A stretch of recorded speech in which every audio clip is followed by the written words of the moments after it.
Tesla എന്ന് പറയുന്ന ഒരു കമ്പനി ഒരു അടിപൊളി റോബോട്ടിനെ പുറത്തിറക്കാൻ പോവാണ്. ഓൾറെഡി ഇലക്ട്രിക് കാറുകളുടെ ഫീൽഡിലും അതുപോലെ തന്നെ സ്പേസ് പ്രോഗ്രാമുകളുടെ ഫീൽഡിൽ നമ്പർ 1 ആയിട്ട് നിന്നുകൊണ്ടിരിക്കുന്ന ടെസ്ല എന്ന് പറയുന്ന ഒരു കമ്പനിയാണ് ഹ്യൂമനോയിഡ് എന്ന് പറഞ്ഞിട്ടുള്ള റോബോട്ടിനെ ഏകദേശം 5 ഫീറ്റും 8 ഇഞ്ചസും ഹൈറ്റ് വരുന്ന കണ്ടാൽ മനുഷ്യനെ പോലെ ഇരിക്കുന്ന ഒരു റോബോട്ടിനെ പുറത്തിറക്കാൻ പോകുന്നത്. ഈ റോബോട്ടിനെ പ്രധാനമായിട്ടും ജനറൽ പർപ്പസ് ആയിട്ടുള്ള കാര്യങ്ങൾക്കായിരിക്കും ഉപയോഗിക്കുന്നുണ്ടാവുക.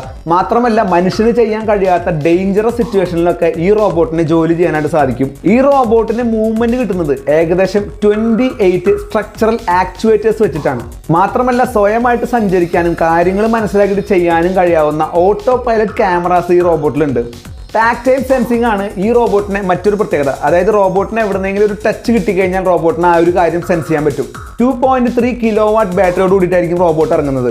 ഇതിന്റെ ഏറ്റവും വലിയ പ്രത്യേകത എന്ന് പറയുന്നത് ടെസ്ലയുടെ കയ്യിലുള്ള AI ടെക്നോളജി വെച്ചിട്ടാണ് ഈ റോബോട്ട് വർക്ക് ചെയ്യുന്നത്. അതുകൊണ്ട് തന്നെ എല്ലാ തരത്തിലും ഇതൊരു ഇന്റലിജന്റ്